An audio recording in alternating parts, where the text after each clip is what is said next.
Bueno, entonces, estábamos con esto de el devenir lesbiano, que ya a esta altura todo el mundo se recontra mega leyó ese capítulo. Y ya me pueden explicar todas las cosas ustedes a mí. Lo que quedaba explicar al respecto, si yo no me equivoco, ustedes me corrigen, habíamos visto todas las nociones asociadas a Spinoza que se plantean en el artículo, pero teníamos que empezar a hablar un poquito de, yo diría, tres cuestiones. Una, la heterosexualidad como régimen político. Héctor, agarrate otra silla si querés estar sentado, no te quedes parado ahí. Sí, ahora me agarro. Estoy buscando el cuaderno. Bien. Donde hice mis apuntes. Perfecto, no hay drama. Entonces, explicar la heterosexualidad como régimen político en Lingüística, que acá hay avesadas estudiantes que lo explicarán porque vinieron al curso pasado. Eso por un lado. Después explicar las nociones de devenir y un poquito el tema del deseo. Y a mí me gustaría analizar el tema del conatus, ¿no? O sea, como que me parece que ese es uno de los puntos centrales del devenir lesbiano. Pero les voy a dar a elegir. ¿Por dónde quieren empezar? ¿Por la heterosexualidad como régimen político, por el devenir o por el deseo? ¿Cuál de las tres nociones está más en el aire y no se entendió nada en el artículo? La del deseo. La del deseo, muy bien. Sí. Mariela, a ver, ¿qué cosa del deseo? No. ¿Qué dónde se te hizo? Te digo el deseo porque fue justamente lo que no... O sea, lo demás me quedó claro, no sé ni dónde está, no lo puedo ubicar. Por eso, Sí, como no que, importa. como si no fuera del texto. No lo terminé de registrar como tema, por eso. Bien. Ustedes saben que nosotros estamos acostumbradas a ver la noción de deseo, a explicar o entender la noción de deseo a partir de las lecturas más freudianas, psicoanalíticas, prototípicas. Es decir, el deseo como una falta, carencia, si también si se quiere, el deseo como algo que nunca tenemos y que nos impulsa, sobre todo al volver al sillón del analista. Esa es una manera clásica. La otra manera también clásica al respecto del deseo es la manera lacaniana de ver el deseo, que Lacan va a decir que hay un deseo que es el deseo propio, que es un deseo, bueno, no sé si dice exactamente esto Lacan, seguro que viste, los lacanianos son como una secta y van a venirme a buscar junto con la policía. Sí, también son de temer. Entonces me da un poquitito de miedo decir esto a cámara. Pero básicamente como que habría un deseo, vos te reís, pero es así. Habría un deseo del otro con mayúscula y un propio deseo que está obturado, reprimido o lo que fuera, y que es el laburo que vos haces en el sillón del analista, que es básicamente recuperar ese tu deseo que es propio y que es tuyo frente a ese deseo que es del otro con mayúscula. Bueno, estas nociones, las nociones que en realidad son la manera de ver el deseo de Deleuze y Guattari, que es ver el deseo como una máquina. El deseo en realidad es deseo, el deseo no desea nada y lo que hace es producir. Es decir, esta manera de ver el deseo que tienen Deleuze y Guattari no es ni preconsciente, ni espontáneo, ni natural, ni prediscursivo, ni verdadero. Es tuyo como las tetas de la Zuller, o sea, pagó en el sentido de no hay un deseo del otro y un deseo tuyo que está reprimido. Los deseos son siempre tuyos, lo que pasa es que hay que ver si incrementan o no tus potencias, pero los deseos son tuyos. Entonces, esta otra manera de ver el deseo, piensa el deseo no tanto como un movimiento hacia algo que no tenemos, sino el deseo como una producción, es decir, el deseo como producción y proceso, y siempre el deseo como un conjunto de cosas. Por eso cuando nos venden deseos en la televisión o en la publicidad, nunca nos venden el deseo por una cosa. Si se fijan, la publicidad de coches no es el coche, es el coche viajando por un lugar con una mina al lado, una cierta velocidad, y lo que vos ves por el paisaje, o sea, lo que vos adquirís es todo, es como un conjunto de cosas que vienen organizadas. Esos son los famosos agenciamientos que vienen organizados alrededor del supuesto objeto que supuestamente deseas. Entonces, lo que van a decir Deleuze y Guattari es que el deseo es una disposición, es disponerse, es tener una disposición. una disposición como un sintagma, una disposición de elementos concatenados. Por eso daba la imagen del coche, o sea, no es el coche, es el coche con una cierta chica que viaja al lado por una cierta autopista, una cierta carretera que mira hacia... Es un estilo de vida, finalmente, lo que viene con el coche. Todo mentira, o sea, el coche es el coche, pero lo que produce es una cierta maquinaria, es una producción maquínica. Como se darán cuenta, el capitalismo lo entendió todo.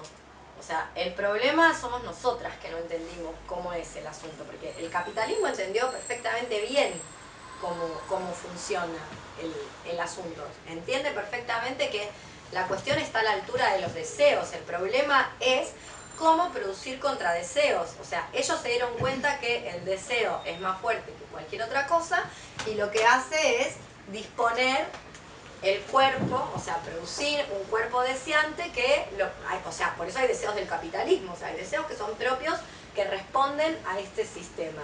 ¿Son nuestros esos deseos? Claro que son nuestros como todas las otras cosas, lo que pasa es que no son naturales, son nuestros como esta silla es mía, o sea, solo que no sale de un árbol. No tiene mucho que ver con el texto, pero yo lo explico de todas maneras, porque me parece que las va a ayudar. Entonces, lo que va a decir Deleuze y Guattari con respecto al deseo es que el deseo es la producción de una fábrica. O sea, hay una producción, en el inconsciente se produce el deseo. Entonces lo que hay que hacer es destruir esa fabricación.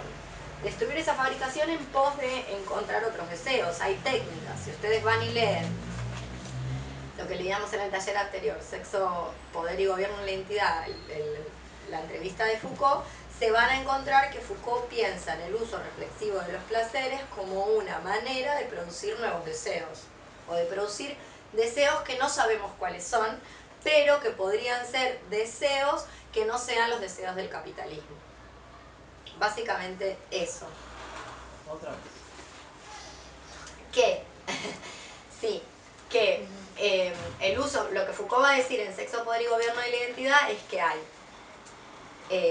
ciertas técnicas, él las va a llamar a lo largo de su obra técnicas del yo, pero también podrías pensar en el uso reflexivo de los placeres, que incluye los placeres por prácticas de la existencia comunitaria, formas de genitalizadas o formas no heterocoitales de placer sexual, juegos de poder y de rol, culinaria, desinhibición con respecto a las represiones sexuales y los tabúes con respecto a las drogas, que producen nuevos deseos, o sea, a partir de unas prácticas una nueva subjetividad, te producen una nueva subjetividad, porque los deseos producen una subjetividad.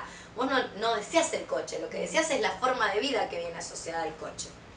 Nike lo entendió perfecto, por eso lo importante es tener Nike. O sea, si después trabajás para comprártela como una esclava, o si le pegás un puntazo a alguien para sacarle las Nike, da igual. Lo que hay que conseguir son las Nike. Es lo que viene asociado, o sea, las asociaciones concatenadas a ese objeto con el que vos te agenciás. Eso es la producción deseante en Deleuze, o por lo menos así la entiendo yo. El uso reflexivo de los placeres tiene que ver con una manera de organizar el placer que sea parte, bueno, es muy largo, en realidad te lo explico, pero es largo. Lo vimos hace un ratito. Tiene que ver con lo siguiente, o sea, Foucault va a hacer todo un análisis de lo que son tres grupos de la filosofía de la antigüedad: cínicos, estoicos y epicúreos, que son las filosofías de la antigüedad que están pensando las técnicas para lograr la libertad y la felicidad. Y lo que van a decir es que, o sea, hay dos tipos de personas: hay personas que son esclavas y hay personas que son amas. Lo que hay que tratar es ser amo, independientemente de cómo naciste. Puedes haber nacido esclavo y ser amo. En el mundo antiguo uno nace y se queda ahí, mal que mal. Puede descender, no puede subir. Sos esclavo, después te pueden manumitir y tal, pero no sos libre, sos esclavo manumitido. En fin. Pero podés ser libre igual.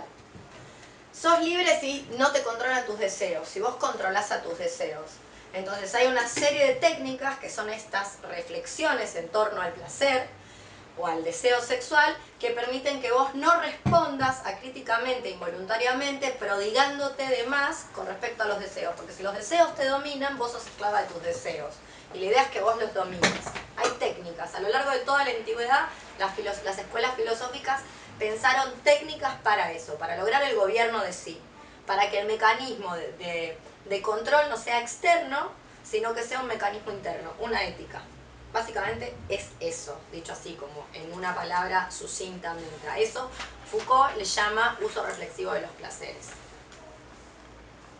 Y Deleuze y Guattari le llaman destruir una industria, una fábrica. Una máquina. No, Deleuze y Guattari no van a pensar la teoría del placer, sino el punto en el que se apoyan es la alegría. Son espinocianos, son mucho más espinocianos que Foucault. A lo que le van a llamar, lo que van a decir es que el deseo es una producción y un proceso, es ambas cosas. El deseo no es un objeto. El problema de pensar que el deseo es un objeto, ¿cuál es el problema de pensar que deseamos objetos? Eso es sumamente moral, porque entonces si vos deseás chupar, está mal. Y si vos deseás casarte, está bien, porque es el objeto, ya el objeto tiene una carga. Está investido de una carga de lo que está bien y está mal. Por eso la teoría psicoanalítica piensa en pulsión de vida y pulsión de muerte, que es uno de los aparatos de captura moral, de reterritorialización de la moral más grandes. Deleuze y Guattari no van a pensar de esa manera, van a pensar espinocianamente. ¿Cuáles son tus partes constitutivas? Si vos sos luthier, fumar no es un problema para vos. Vos no usás tus pulmones. De hecho, respirás viruta. Sí. ¿Entendés? Entonces ya estás cagado. Eso no es una parte constitutiva. Ahora, si vos fueras cantante de ópera, fumar disuelve, destruye una parte constitutiva. Entonces no es que fumar está bien o está mal. Fumar no está bien y está mal. O sea, a Onetti le fue muy bien escabeando.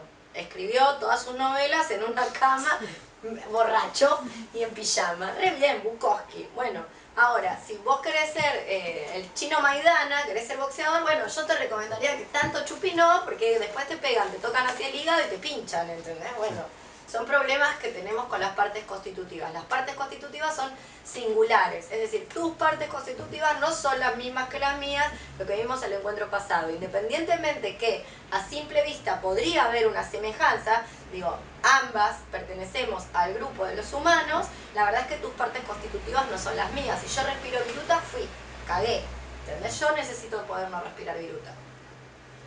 Eso, así lo están pensando. Lo que están diciendo entonces es que los deseos, no hay deseos de un otro y deseos nuestros que están reprimidos. Todos los deseos son nuestros y hay que ver qué deseos incrementan las potencias o no. ¿Incrementa las potencias comprarse un Audi? Bueno. O en realidad es un aparato de captura. Bueno, incrementa las potencias. Y hay datos, ¿entendés? Como si descompone partes constitutivas de otros cuerpos, entonces no incrementa las potencias. Que descomponer partes constitutivas de otro cuerpo no es necesariamente no descomponer nada de otro cuerpo. Por eso, si vos sos Videla y lo que te incrementa las potencias, o para dar ejemplos de la vida real, si vos sos un buchón que me tira la policía encima, entonces descomponés mis partes constitutivas, ¿entendés? Entonces eso no es copado según Spinoza, ¿entendés? No se puede incrementar la potencia descomponiendo las partes constitutivas de un otro. Bien.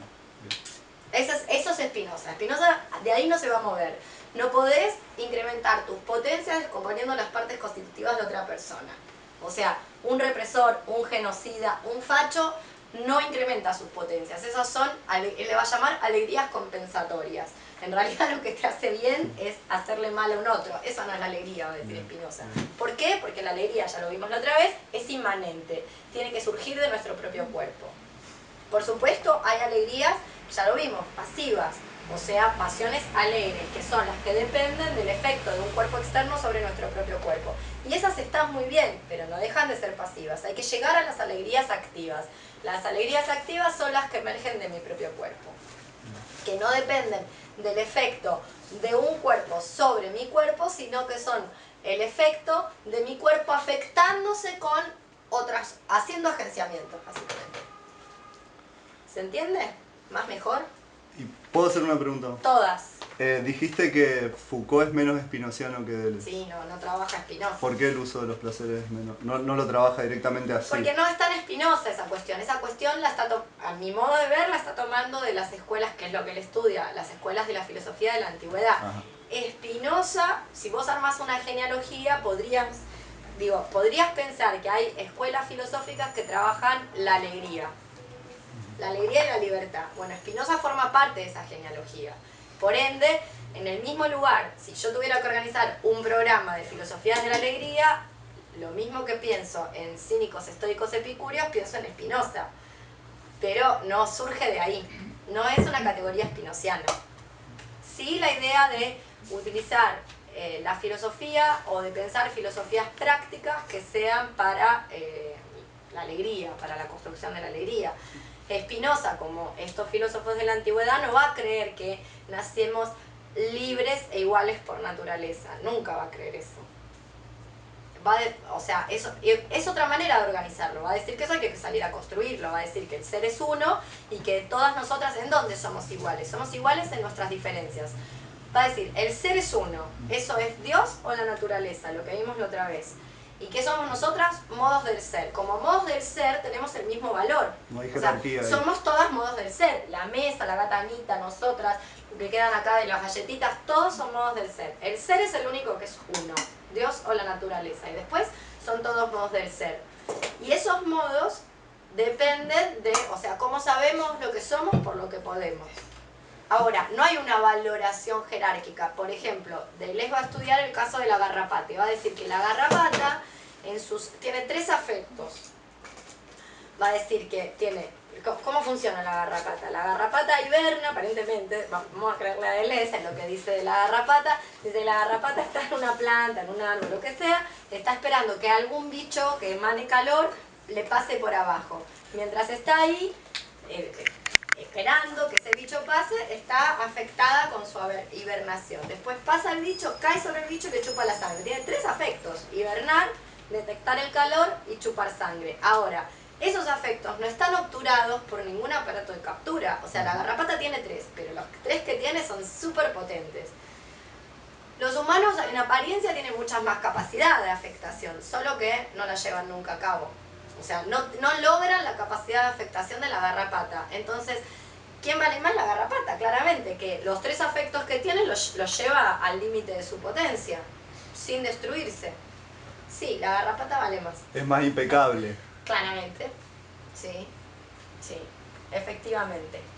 Bien, entonces, importantísimo pensar esto, ¿no? del deseo, ¿no? Cuando el deseo es sobre una cosa, o sea, es un objeto trascendente, por eso Freud va a hablar del objeto de deseo, en realidad se juzga ese deseo bueno o malo por la bondad o la maldad que ese objeto tiene en una cierta contingencia de organización histórica. Nuestro mundo piensa que, no sé, ciertos deseos son deleznables y otros mundos no. Ahora hay que ver si esos deseos incrementan o no tus potencias. E insisto, Spinoza. Yo no estoy del todo de acuerdo con lo que dice Spinoza, pero un Spinoza clásico va a decir que no puede incrementar tus potencias nada que destruya las partes constitutivas de otro cuerpo. Es decir, Videla no es alegre. No hay nada más impotente que un facho, básicamente. Porque en realidad su alegría depende de andar descomponiendo partes constitutivas de otras personas. Y eso es la impotencia. Claramente es la impotencia. O insertarse en una cadena productiva extractivista. Digamos, como... Eso es muy desempoderante, claramente. Es muy desempoderante. Pero habría que ver si esas personas se sienten alegres ahí o simplemente no pueden evitarlo. Digo porque uno de los riesgos es empezar a reterritorializar juicios morales acerca de las incapacidades de las otras personas. En general, las otras personas no es tanto que están alegres con lo que hacen, sino que no pueden hacer otra cosa. Cuando me agarras en un buen día, pienso así. Cuando los otros días pienso que matamos a todos y reterritorializo un Mickey Vainilla, pero básicamente la versión queer. Pero... El otro día hablaste de la tolerancia, pero es una pasión triste, no es una alegría. No, la pasión es una pasión triste. Pasión triste. Sí, justamente. Es interesantísimo que ponga la tolerancia en el lugar de las pasiones tristes, porque arma un catálogo en algún momento de cuáles son las tristes, cuáles son las alegres, y la tolerancia es triste. Lo cual es muy obvio, ¿no? Bien. ¿Qué más? Eso con respecto al deseo. ¿Se entiende mejor el tema del deseo? Creo que sí. Bien. Y también, digamos, desde esta óptica de derecho y Guattari, el deseo no es algo fijo ni No. esencial, sino No, que justamente exactamente. al ser sintagmático es... Exacto. Es una producción. Depende con qué te agencies o con qué te afectes, se producen ciertos deseos. El tema es que el sujeto moderno se agencia con aquello que lo desvitaliza, lo desempodera, lo produce reactivo, en fin, básicamente con eso. Y eso estaría ligado con el devenir de alguna manera. Ahí vamos al devenir. Ahí vamos al devenir. El devenir, yo en general hago unos cuadritos muy simpáticos con respecto al devenir. A ver si lo encuentro. Lo tengo en algún lugarcete. Como un cuadrito de lo que el devenir es y lo que no es. Ay, tenía un lugar más lindo de cuadrito, pero bueno, lo tengo en varios lugares. Lo podemos leer de acá. Acá. Bien, o sea, vamos a pensar, para entender lo que dice ahí el artículo sobre el devenir lesbiano, vamos a pensar lo que el devenir es y lo que el devenir no es. Esto se lo van a encontrar, si lo quieren rastrear, en el capítulo 10 de 1000 mesetas, si no me equivoco. Si no es el 10, es el 9. No me acuerdo si el 9 es micropolítica y segmentalidad y el 10 es devenir, la teoría del devenir. Bien. Entonces, ¿qué es el devenir para ustedes? ¿O cómo funciona? ¿Qué entendieron? El devenir es Yo el quiero cambio, mate. la posibilidad de cambio. Bueno, ¿qué más? Sí, podría ser. ¿Tendría que convertirse en otra cosa? Es la construcción. No. Es creación. Eso no es, sí, creación. Entonces, Estar abierta al acontecimiento. muy bien, siguen las abstracciones, se ponen místicas. Dejar de ser, perfecto, lo opuesto a lo que dijo Marie. Entonces, vamos por lo que no es. ¿Qué no es el devenir? ¿Qué cosas no es el devenir? El devenir no es una imitación. Número 1. Los gestos son importantes en el devenir, pero no es una imitación. ¿Alguna participó alguna vez de un rito de estos tipo candomblé en Brasil? ¿Nunca? ¿Nunca fueron con una mãe, con un pai? ¿Nunca? Bueno, ahí se encuentran con los devenires. Pero bueno, si no fueron, es complicado. Pero, a ver, lo vamos a pensar con el chamanismo, por ejemplo. Un devenir tiene que ver con... La tribu tiene un tótem. Y entonces el chamán convoca al tótem. Y el tótem viene. El tótem es un, no sé, un búfalo, suponte. Entonces, para hacer la danza y la convocación, se convoca a ese tótem que es el búfalo. El chamán o la chamana hace una serie de gestos que podríamos entender como imitativos. Pero no es una imitación. Porque la idea de imitación es que hay un original y que entonces el devenir es una copia. El devenir no es copia. Entonces no es una imitación, ni es una semejanza, ni es una identificación. O sea, el devenir no tiene nada que ver con lo que dijo Flor. Nada que ver con las formas del ser. Nada que ver. No es ni el grado segundo, no es una degradación de algo que es, no es una copia, no es una imitación, no tiene que ver. Sí hay gestos que lo traen a la presencia. ¿Sí? ¿Qué vas a decir? No, que estaba pensando, por ahí leí que de alguna manera en danza dicen que devienen porque deviene una singularidad que se universaliza. ¿Qué espinozanos? ¡Qué top! Topísimo. ¿Qué quiere decir eso? ¿En qué danza? ¿En el colón no? Puto. Ah, en el punto, claro, dije en el colón con la punta y eso, olvídate. Ahí no hay ningún devenir. A ver, ahí no hay ningún devenir. Estás 40 kilos y tenés que ser, ahí es facho. Y tenés que ser, no es que devenís cisne, sos el puto pato ese, ¿entendés? Como vas a pesar 20 gramos mojada con las plumas. ¿Entendés? No se te ocurre aumentar 1 kilo. Ahí no hay ningún devenir, ahí hay un es. Entonces otra cosa que es el devenir es la línea de fuga del ser.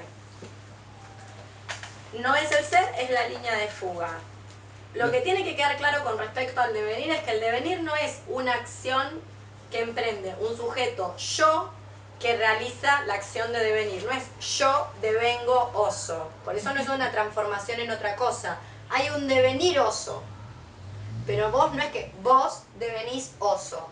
No es por tu voluntad. Definitivamente no es por tu voluntad, aunque vos puedes hacer cosas para precipitar un devenir. Pero no es por tu voluntad. Y no es que empezaste en A y terminas en B. ¿Se entiende? O sea, no funciona así, porque si no sería una transformación. Sí, No es eso, en el sentido de empezaste acá, terminás allá. De hecho, muchos de esos movimientos son reterritorializaciones, justamente porque otra característica del devenir es que es siempre menor. No hay devenir hombre, el hombre es el universal, no se puede devenir hombre. Se puede reterritorializar hombre. El hombre es la medida de todas las cosas, es la medida del universo. Seguimos funcionando en un universo antropocéntrico. Entonces, no hay manera de... El devenir siempre es minoritario. Minoritario no quiere decir menor en número, quiere decir marginal. O sea, el devenir tiene que ver con agenciarse con todos aquellos elementos que no sean del orden institucional, que sean marginales, que sean criminales, o sea, no tienen nada que ver con los órdenes mayores. Los órdenes mayores siguen siendo siempre los mismos, más o menos patria, familia, propiedad, identidad, pero es que es así. El afán de gloria, el reconocimiento, las loas académicas, los méritos. El Butó trabaja sobre la desterritorialización, claramente. O sea, es otra cosa. Que trabaja sobre el devenir, sí. Sí. Digo, cuando hablas de, porque lo tengo más o menos, pero no muy claro, de Cuando lo puedes decir sos delesiano, reterritorialización. Es así, como la palabra clave que detecta delesianos es esa. ¿Viste? Como lo que decíamos antes. Sí, de las socorristas. No pude librar. Claro, las socorristas que te preguntan si sos torta. Si sos bueno, torta. Los delesianos te hacen decir la palabra reterritorialización. Diga, ¿qué debe decir? Ni siquiera te dicen que tenés que decir. ¿Qué debe decir para hacerlo? ¿Qué es la reterritorialización? Bueno, te digo cómo lo entiendo yo. Ponele que acá hay un territorio que tiene que ver con las líneas duras del ser, con la identidad. Por eso el texto se llama devenir lesbiana, no ser lesbiana. ¿Viste? Como se llamaba cuadernos de existencia lesbiana. Eso no es un devenir. Claro. ¿Entendés? Eso son la existencia material y concreta, no el devenir. Bien. Entonces vos tenés un territorio que son las líneas duras del ser.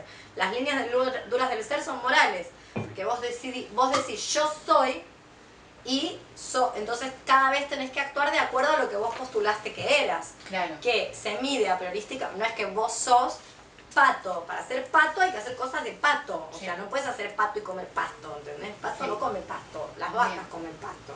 Bien. ¿Bien? Entonces ese es el territorio. Los devenires producen desterritorializaciones de ese territorio, fugas.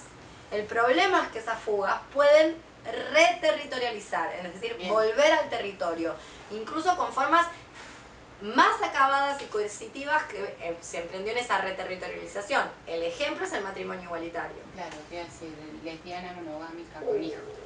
Si vos te querés encontrar un heterosexual, tenés que ir a buscarla ahí. Claro. Las heterosexuales están todas los swing, están haciendo cualquiera, no Sí. tienen más hijos, están todas abortando, están repodridas. Pero, o sea, Sí. si vos querés encontrarte una heterosexual, tenés que ir a buscar una militante madre lesbiana. Ahí te la vas a Claro. encontrar. La gente está como loca, no quiere saber nada, quiere ver, quiere probar, ¿entendés? ¿Dónde te encontrás? Están todas ahí viendo que picotean, ¿viste? Están todas viendo cómo se van. Vos te querés encontrar una, bueno, ahí está, reterritorializó. Los dispositivos te hacen reterritorializar. Por eso una trata de no meterse en cierto dispositivo. Donde te metes en un cierto dispositivo, cagaste. Digo, es más complicado.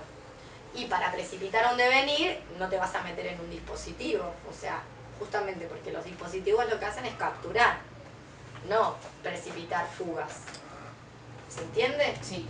Bien, entonces, otra cosa muy importante con el devenir tiene que ver con lo que vimos la otra vez, el ejemplo de los animales y de la potencia, tiene que ver con la potencia. Es decir, el devenir nunca está definido por los caracteres específicos genéricos. O sea, un devenir lesbiana o un devenir mujer no tiene que ver con tus caracteres específicos genéricos. Es decir, un cuerpo no se define, va a decir Deleuze y Guattari, no se define por sus órganos o por la función que se espera de esos órganos, sino por sus potencias. Por eso, sí, está el caballo pony, está el caballo percherón y está el pura sangre de carrera. Todos son equinos, de acuerdo a las taxonomías aristotélicas que sigue la biología. ¿Pero cuáles son sus potencias? La de un pony está más cerca que de un perro. O sea, el pony no está definido en estas teorías por cómo se ve. Y bueno, pero tiene 4 patas, tiene pezuñas, es rumiante. Bueno, sí, todo bien, pero la potencia no es la de un pura sangre, claramente. Es de otra, es similar a otro tipo, lo podríamos organizar en otro grupo. Bien, entonces, ¿qué sí es el devenir? Bueno, varias cosas, el devenir, ¿no? El devenir es, en principio, otra manera de organizar. Es una organización, va a decir Deleuze y Guattari, rizomática. ¿Cómo es una organización rizomática? Una organización rizomática es lo opuesto a una organización arborescente. La del árbol es más fácil, porque todo el mundo vio un árbol. Un rizoma es más difícil porque nadie sabe qué es un rizoma, pero el árbol es más fácil. Un árbol tiene las hojitas, que esa es la copa, tiene un tronco y tiene unas raíces. Y esas posiciones están fijas. Es decir, las hojitas no hacen de raíz y la raíz no hace de tronco. O sea, no se puede mover, no es móvil. En cambio, un rizoma es un jengibre. Jengibre todo el mundo tuvo en la mano. Entonces, ¿cómo funciona el jengibre? ¿El jengibre qué es? ¿Es una raíz? ¿Es un fruto? ¿Qué es? No se sabe lo que es. En realidad es una raíz. Lo que pasa es que donde caiga el jengibre, brota. No hay un lado que sea la copa, el tronco, la raíz. Cualquiera de sus lados puede ser cualquier cosa. Yo pongo pongo el jengibre en determinada manera y eso da raíz y para arriba, para donde está el sol, crecen las hojitas. ¿Se entiende? Eso es rizomático. Es decir, todo lo que es rizomático tiene que ver con la horizontalidad, con una manera de construir que es horizontal, donde las posiciones no están fijas, sino que depende de una cierta contingencia. Bien, por otro lado, el devenir es la ruptura de las líneas duras del ser. Es decir, si yo soy tal cosa y estoy definida por eso que soy, puedo romper ese ser a partir de un devenir. Por ejemplo, mi gata Anita hace rato que ya tuvo un devenir más parecido a almohadón. Hace rato que ya no es gato. No hace cosas de gato, no salta, no se trepa. Es más parecido a un perrito faldero tipo chihuahua. Hace cosas de chihuahua. Bien, eso es un devenir. Entonces el devenir es lo que permite las rupturas de las líneas duras del ser. Por supuesto, es un orden menor, lo que dijimos antes. Entonces, para precipitar devenires, el devenir no es voluntario, pero sí hay cosas que yo puedo hacer para precipitarlo. ¿Qué cosas? Bueno, agenciarme con los órdenes menores. No voy a precipitar un devenir como presidenta de la nación. Eso no produce un devenir. Eso produce una reterritorialización, lo siento. Entonces, vení. Eso. Bien, tiene que ver con los órdenes menores. En esa misma idea de los órdenes menores, el devenir tiene que ver con la anulación de las territorializaciones edípicas. ¿Cuáles son las reterritorializaciones edípicas? Las relaciones conyugales y profesionales. O sea, el devenir tiene que ver con todo lo que es eso. Porque en realidad las territorializaciones edípicas son órdenes mayores. Los lazos de sangre son órdenes mayores. El devenir tiene otra manera de organizarse. Se organiza por afectación, no por lazo de consanguinidad. Se organiza de otra manera. Bien, por supuesto es real, el devenir no es imaginario, no es un fantasma, no forma parte de la imaginación. Cuando, no sé, en el chamanismo, la chamana o el chamán invoca el tótem viene, está ahí, se presenta, todo el mundo lo ve. O sea, no es la imaginación. No es que hacemos de cuenta que... Hay un aforismo de Nietzsche que sirve para pensar el devenir, que dice: recuperar la seriedad que de niños tenía al jugar. Pregúntenle a los niños si Papá Noel existe. Claro que existe, lo ven, ven cosas que... Entonces, ¿qué ven? ¿Mentiras? No, eso existe en el mundo donde están. O sea, lo ven y existe. Yo lo vi. Claro que yo también lo vi, le vi la bota. Yo la vi. ¿Entero? Entero. ¡Wow! Sí, sí, yo lo vi. Yo solo le vi una bota volando y escuché los cascabeles, pero buenísimo. No, no lo vi entero. Bueno, ahí está. Entonces, ¿eso existió o no existió? Claro que existió. Claro Para que vos, existió. Sí. Bueno, entonces el devenir no tiene que ver con algo que hago de cuenta, me imagino, es un teatro, nada que ver. Sino con... ¿Cuál es la duración del devenir? Ah, bueno. No, pero porque siento que de alguna manera no es que uno que deviene es cooptado por otra identidad, sino que no pasa por las formas, sino por unas fuerzas. Sí. Porque No se mide en términos de tiempo, sino de intensidad el devenir. Mira, como todo, dura lo que dura, dura.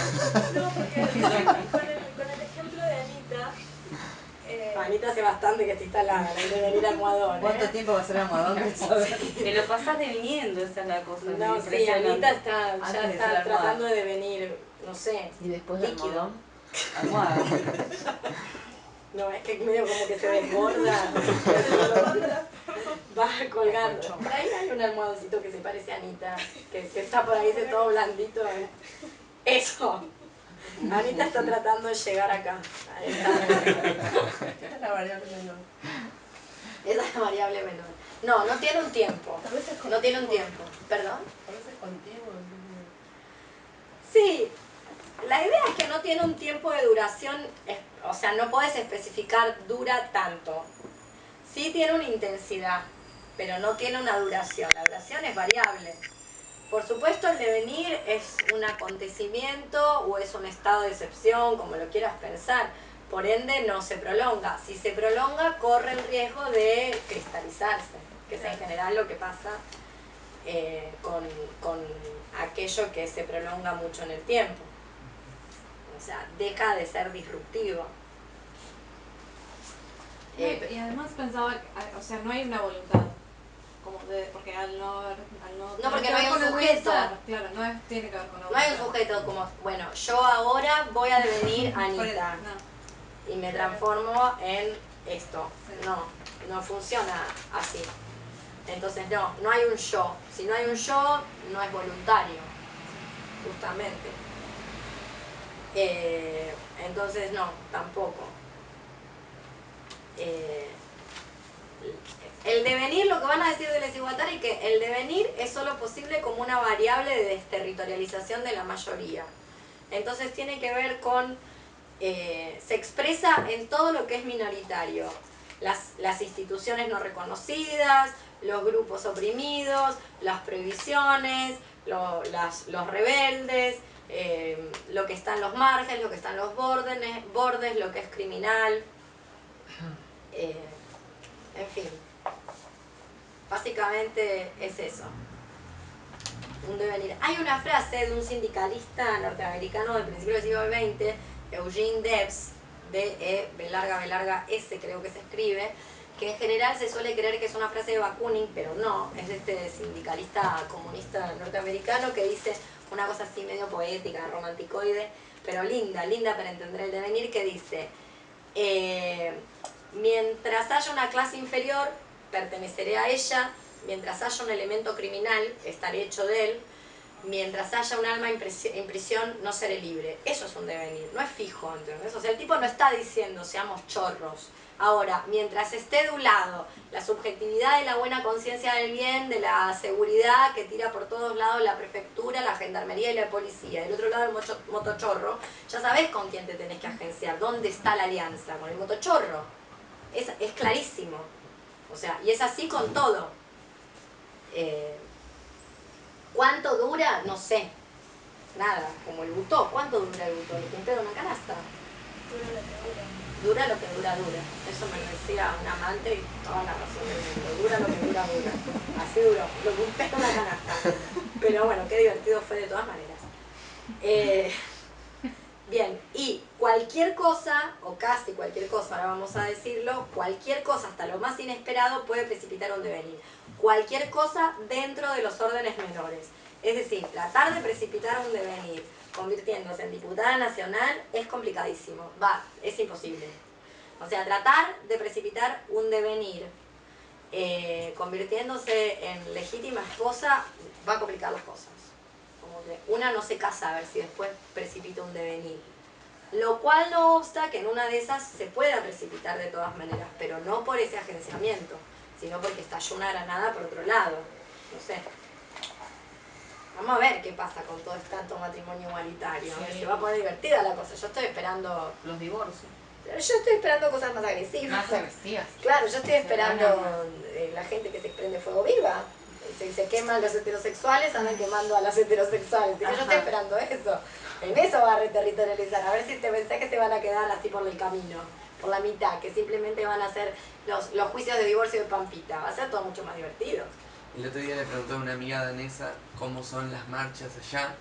¿Qué marcha? Las marchas del orgullo ¿En dónde? en Dinamarca. Ajá. Y me dijo que como el matrimonio igualitario es legal hace más de casi 30 años, van los partidos de derecha, McDonald's, o sea, eso hace el Lo matrimonio mismo, igualitario. claro. Terrible. Claro, como está tan asimilado que se derechizó la marcha. Claro, sí. Sí, porque ya no es un orden menor. Claro. Realmente. Leo, ¿puedo ir al baño? Sí, claro. Sí, también puedes ir a mi pieza si querés, ¿eh? Entonces, bueno, eso es el devenir. Dime. No es voluntario, pero tiene que ver con una predisposición a venir.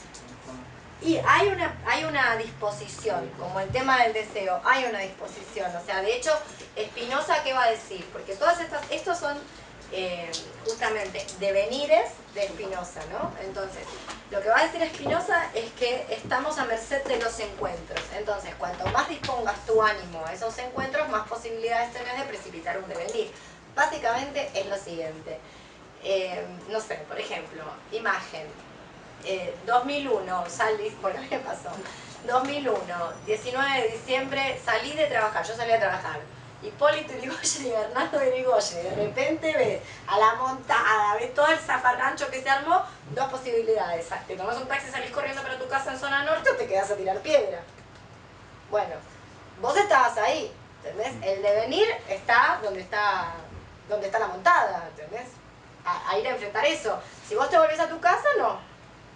Eso no quiere decir que es un plan de acción y hagámoslo siempre y no tengas nunca miedo. No estoy diciendo eso. Estoy diciendo que así es como se produce. ¿Entendés? Como se te cae un piano en la cabeza y vos podés, de ese pianazo que te cayó en la cabeza, reterritorializar algo peor que tu procedencia, o se puede producir un devenir. Ambas cosas ocurren.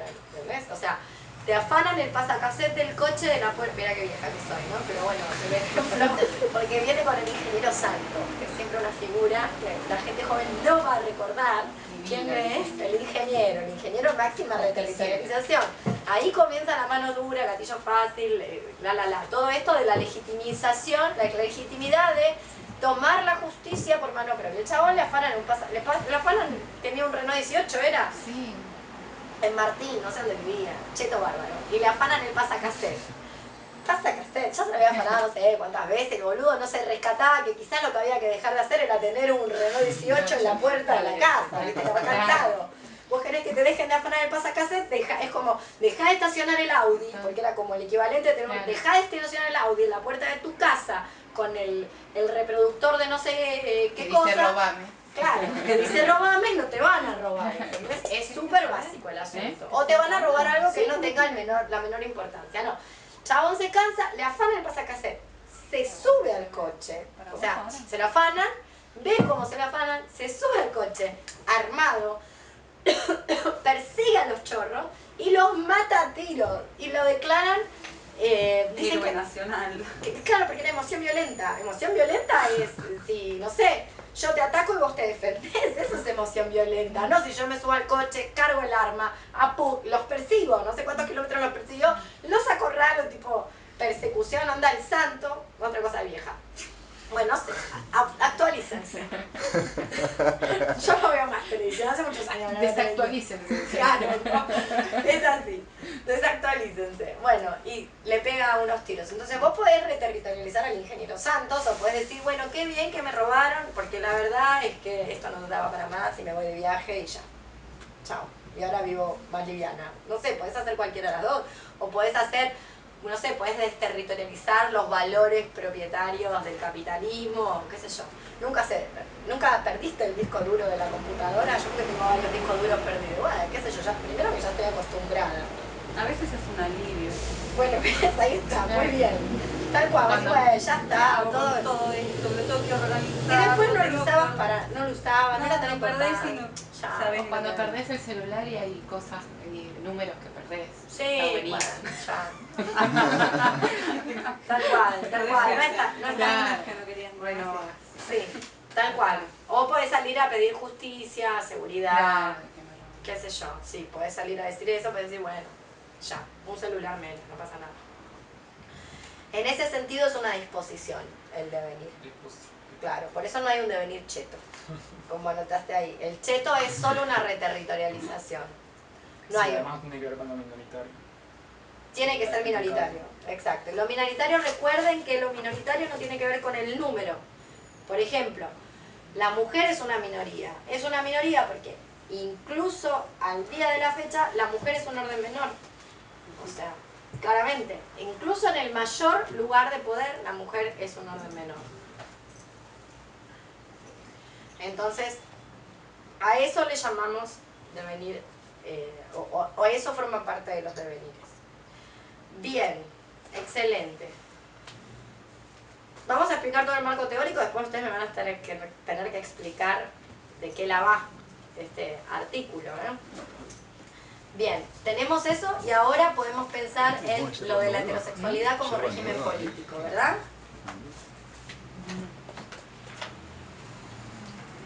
Bien, ¿quién tiene ganas de explicarlo? Esa es fácil, ya lo saben todos. La heterosexualidad como régimen político de Monique Wittig. ¿Vos lo sabés, Caro? Bien, eso forma parte de el pensamiento filosófico de una lengua feminista que en 1978, 1979, digo, primero dio la conferencia, después la publicó por escrito, escribe un texto que se llama El pensamiento heterosexual, que después da nombre a una compilación de ensayos y artículos. O sea, si ustedes ponen el pensamiento heterosexual les va a aparecer un libro y también les va a aparecer ese artículo, donde por primera vez en la historia, no solamente del feminismo, sino del mundo entero, se dice que la heterosexualidad no es ni una elección de objeto de deseo, ni forma parte de la biología, ni una cuestión natural, ni un diagnóstico médico, sino que es un orden político. La heterosexualidad es un orden político. ¿Cómo sabemos que es un orden político? Bueno, Monique Wittig va a decir que es un orden político porque organiza todos los asuntos humanos, conscientes o inconscientes, bajo su modelo. Es decir, es como la lengua, es una lengua colonial. Viene el conquistador, organiza una conquista y lo primero que ocurre es que vos perdés tu propia lengua. Si vos querés hablar, tenés que hablar en el idioma de quien te conquista. Entonces, por un lado, lo que hace la heterosexualidad como régimen político es impedir que vos organices tus propias categorías, o sea, solo podrás, si querés tener, especialmente si querés tener inteligibilidad social, solo la vas a lograr si lo haces de acuerdo a las categorías del opresor, en todo caso de la heterosexualidad, y te impide crear tus propias categorías. Piensen en todo este grupo de gente que en años 80, formaba parte de la disidencia sexual. Eran gentes, no les vamos a poner identidades porque el proceso de construcción de identidades es posterior incluso a la década del 80, o por lo menos concomitante con la década del 80, pandemia de VIH y toda la cosa esa. sino pensemos en todas esas personas que claramente no son heterosexuales, ¿no? O sea, todo un grupo de personas que no eran heterosexuales. Y de repente sus formas de organizarse afectivamente, económicamente, amicalmente, no tienen reconocimiento, no tienen inteligibilidad estatal, no tienen inteligibilidad social. Si vos querés lograr la inteligibilidad social, tenés que hacerlo dentro de los marcos estatales. O sea, piensen en las personas que murieron en la década del 80 durante la pandemia del VIH por el AZT. O sea, ¿quién cuidó de esas personas? ¿La familia? No, no cuidó la familia. Cuidaron las amigas, los amigos, las amantes, los amantes. Bueno, eso no tiene inteligibilidad social. En el hospital debe haber sido un quilombo, porque el hospital te deja entrar la familia, no entra cualquiera, ¿entendés? ¿Quién te cuida? O sea, ese es el problema. Entonces la heterosexualidad organiza todos los asuntos humanos de acuerdo a sus propias lógicas. O por ejemplo, quiero comprar un enchufe. Voy a la ferretería y quiero comprar un enchufe. ¿Qué me va a preguntar el ferretero? ¿Macho o no? ¿Macho o hembra? No, yo quiero comprar un enchufe, no quiero ni macho ni hembra, enchufe. Qué sé yo, no es ni macho ni hembra, hasta donde yo me enteré no reproducen nada, o sea, ¿qué onda? Todo está organizado así, no sé, en lingüística, la familia de palabras, ¿qué familia? ¿Qué son primos, tíos, las palabras? O sea, constituir, el verbo constituir, que da constitución, qué relación de parentesco tiene, deriva una, deriva de la otra y a su vez son derivados, ¿no? No, familia de palabras. Bueno, y así muchas otras cosas. Entonces, la heterosexualidad como régimen político organiza todos los asuntos humanos y se postula como, entonces, un régimen que no solamente que solo lográs la inteligibilidad social y el reconocimiento si te expresás bajo sus categorías, es que te impide crear las propias, por una parte, y por la otra parte retoriza o poetiza, o sea, tiene una función poética o una función retórica, poetizante, que es invisibilizar algo que es obligatorio. ¿Sos heterosexual o no sos? Es decir, fíjense lo que le pasó al movimiento del LGTB para lograr algún tipo de reconocimiento o de inteligibilidad social. Nos tuvimos que convertir todas en señoras heterosexuales de bien. Se acabó la era de la marica loca, la bomberaza tremenda con 5 novias y moto, o sea, fin de la cuestión. O sea, game over. Y sí, ya fue. O sea, y voy a tener mi primer comentario transfóbico de la noche. Y si querés ser muy masculina, más vale que seas varoncito trans. No me vengas con la vieja torta para el macho de Marlene, folclórica. Se acabó esa categoría. No te me vengas a hacer el José Larralde. Vos querés ser José Larralde, quiero tu identidad, José. En el DNI. Sí, guaraní. Quiero que diga Horacio Guaraní. Hasta ahí llegamos, ¿entendés? Tiene que ser Horacio Guaraní, no podés llamarte Priscila Martín y verte las cosas claras, al pan pan y al vino vino. No esas cosas que vos decís, vino Horacio Marlén, tiene la boleadora, ¿viste? La pared y la boleadora. No. Taco goleadora no. No, conozco una que se fue así, o esos chongos, decir chongo de pelo en pecho, ¿viste? Chongazo que se fue a la reunión de las tortas FEM. A decir que se sentía femenina. Ella se sentía femenina. La sacaron de una patada en el orto, diciendo, no vengas acá con tu confusión ambigua, ¿ves? Nada. No garpa el híbrido, ¿no? Tremendo. Es súper Horacio Guaraní, maravillosa, yo la adoro y sí, ella te dice que es femenina, el día de la fecha se siente femenina, pero ella quería una reunión de las femeninas. Game over, no existe más. Las están extinguiendo, y después van por las maricas. Digo, si hay alguna en la sala, vayan a olvidar, no sé. Sáquense la purpurina y la pluma. ¿Quieren purpurina y pluma? Vedet. Ya saben. El otro día salió una nota a Severelli, que bueno, Severelli es impresentable, Severelli. Impresentable, Pero Paciente de siga. mi madre. Mira cómo quedó. Psiquiatra. ¿Tu mamá es psiquiatra? Y sí. Era psiquiatra o era cana. No hay muchas opciones. No te voy a preguntar lo que es la tuya, ¿eh? Por mí. Bueno, Vamos a ver sí, si esto adivina. del levante de calle, de esas cosas. El giroteo. El giroteo, ya está. Ya fue. ¿Sigue habiendo No, teteras o ya tampoco? Y en Pua me encontré un par de... Pero son de afuera, no son puanos. Son de Claro, afuera, vienen son de pibes afuera. extranjeros que no se... Nadie les avisó Sí, que no hay más pero- tetera. Es algo Son teórico. varios, que no son varios posta. Porque antes tenías que mear en un árbol. No podías ir al baño a mear, porque era un cogedero. No le avisaron. No le Ahora avisaron. baño. Desubicados. Claro, desubicados que no se enteraron. De otros países se vienen, claro. Bueno, no hay más tetera. Bien, entonces, todo eso se lo debemos a la heterosexualidad como régimen político y a nociones de la buena conciencia tales como la igualdad. El ser iguales y querer los mismos derechos y todas esas cosas maravillosas que la gente desea. Y ahí lo tienen. Deseen y deja pasar eso también. Bueno, sí. No, lean La pata del mono. No me acuerdo quién es el autor de La pata del mono, nunca me acuerdo. Este autor gótico. No me sale. El mismo de Buen Deseo, ¿no? No, ese es Maupassant. Ah, iba a decir Guy de Maupassant. Guy de Maupassant. No, es un inglés. Después lo busco. Lo buscamos. Bueno, lean La pata del ¿Polinario mono. no? ¿Eh? ¿Polinario no?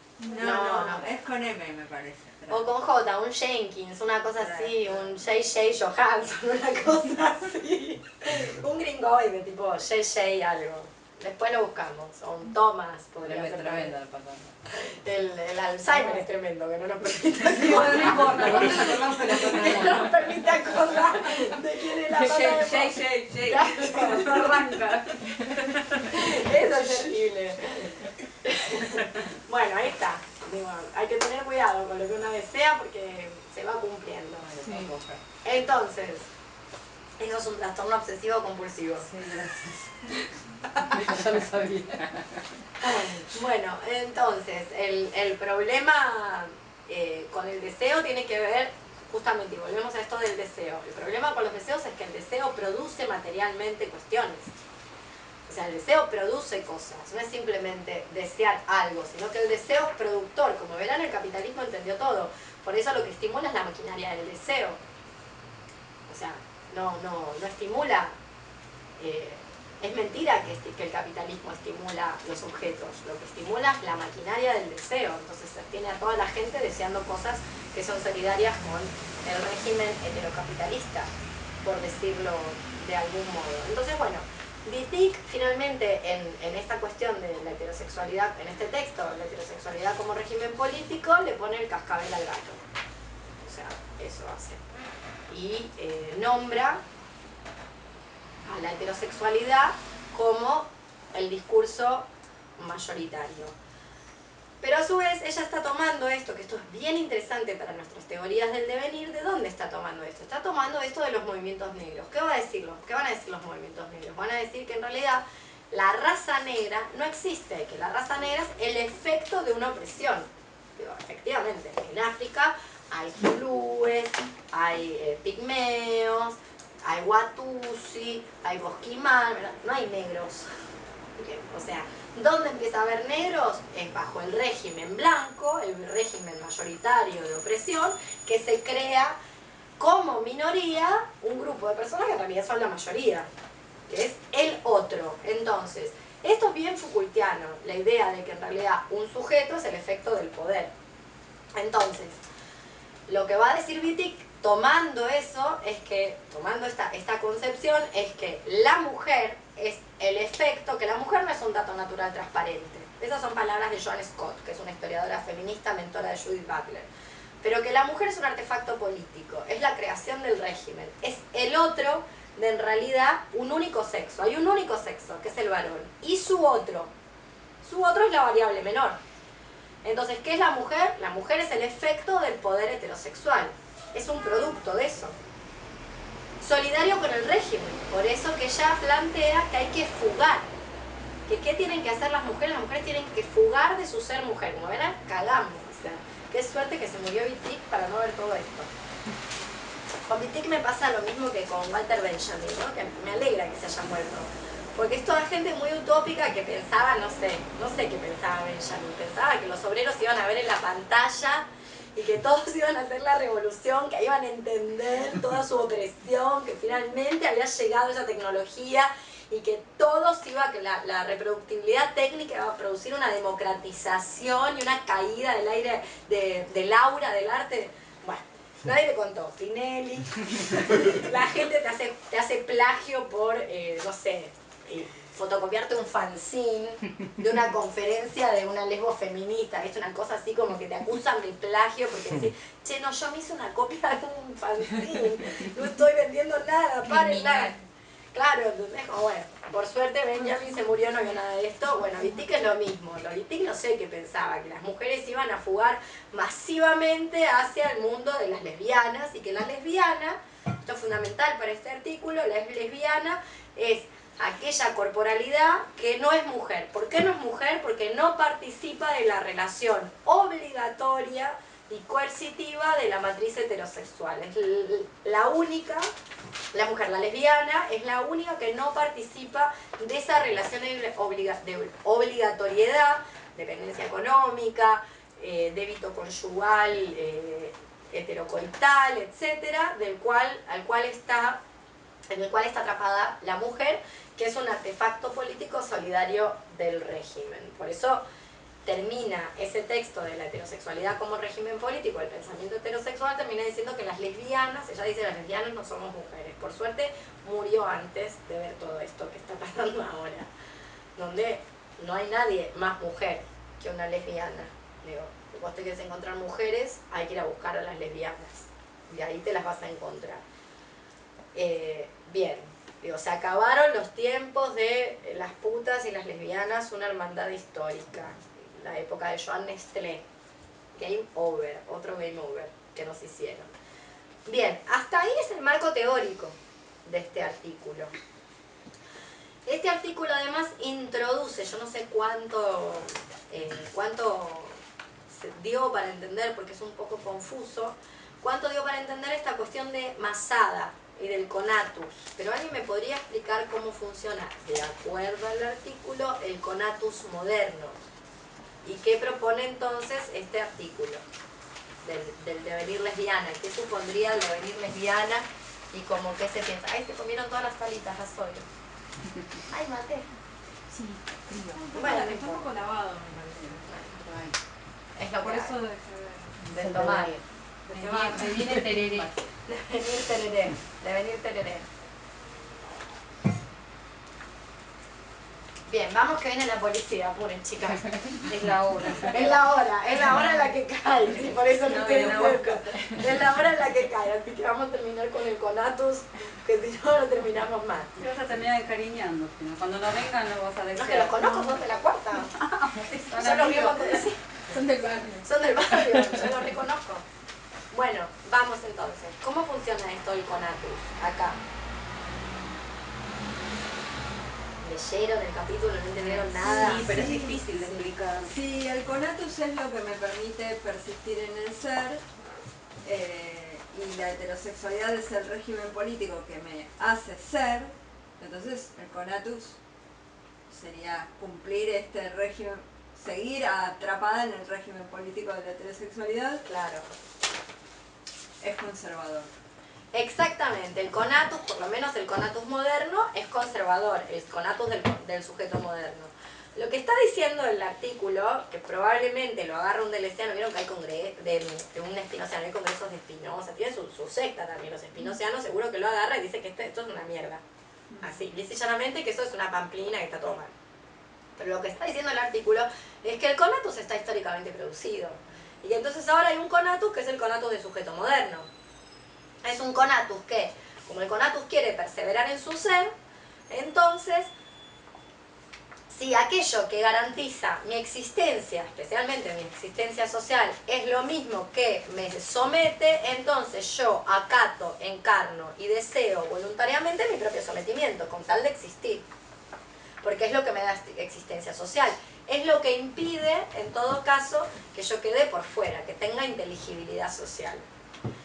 Si quieren profundizar esta idea, para profundizarla, deberían leer el capítulo 1 de Mecanismos psíquicos del poder de Judith Butler.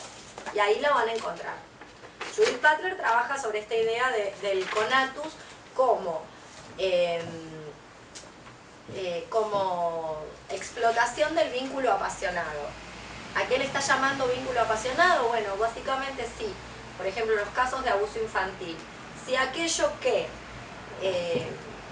me permite perseverar en mi ser, me permite existir de manera material, o sea, casa, comida, ir a la escuela, etc., es también aquello que me abusa, entonces, de algún modo, lo que ocurre es que vos empezás a desear tu propio sometimiento. Y así es como se produce, lo que va a decir Butler es que así es como se producen sujetos modernos. El sujeto moderno está definido por desear voluntariamente su propio sometimiento. Ese es el sujeto moderno.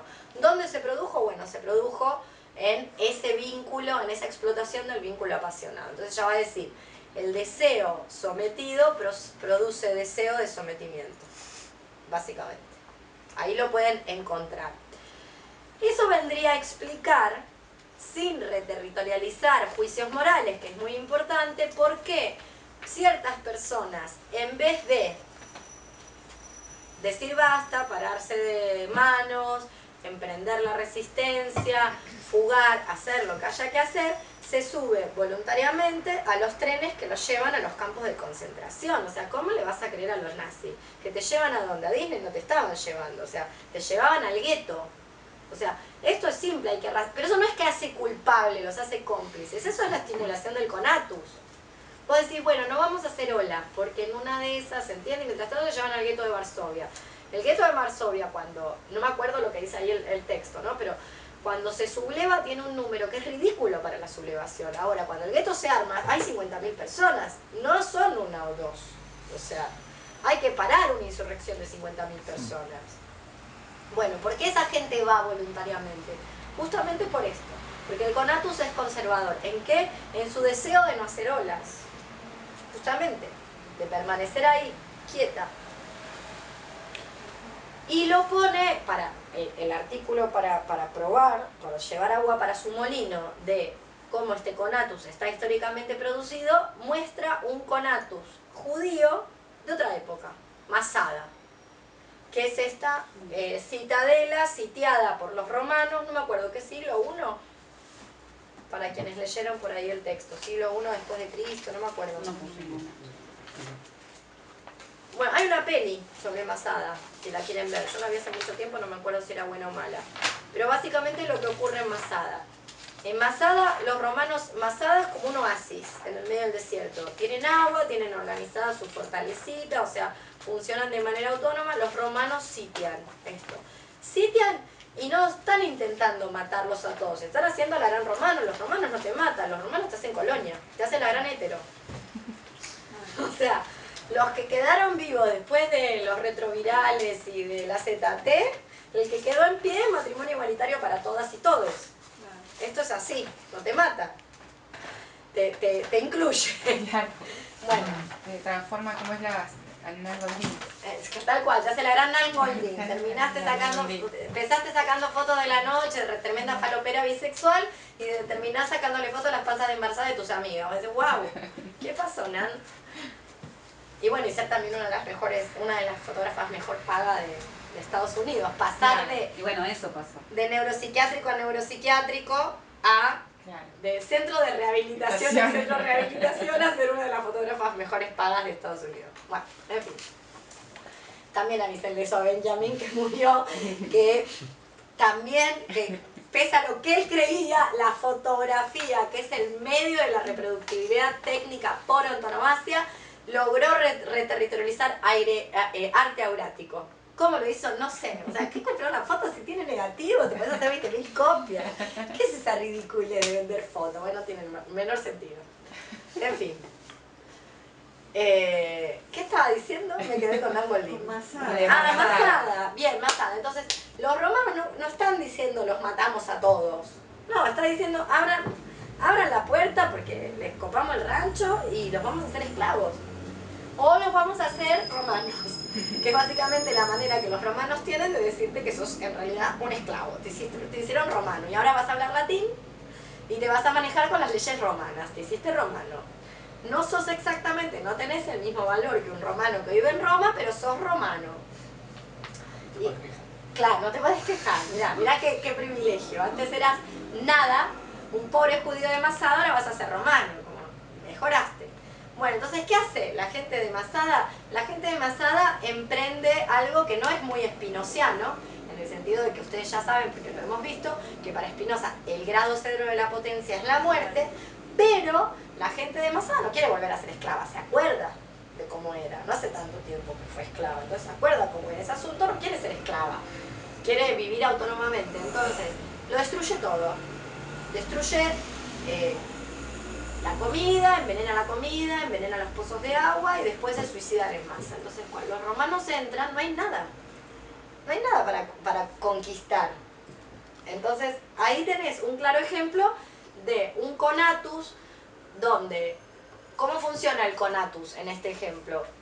En realidad la ecuación que hace la gente de Masada es decir, bueno, el ser quiere perseverar en el ser, pero quiere perseverar en el ser, si mi ser es ser libre, autónomo en mi comunidad, eso es perseverar en el ser. Y esto otro que se me propone no es el ser. Esto no es un estado de ser. Esto también destruye mis partes constitutivas. Bueno, por ende, claro, punto.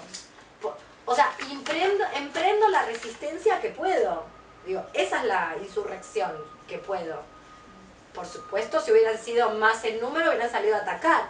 En algún momento se dan cuenta de que eso no se va a poder. O sea, no atacás al imperio romano que te está sitiando desde una citadela tirada en el medio del desierto. No va a ocurrir.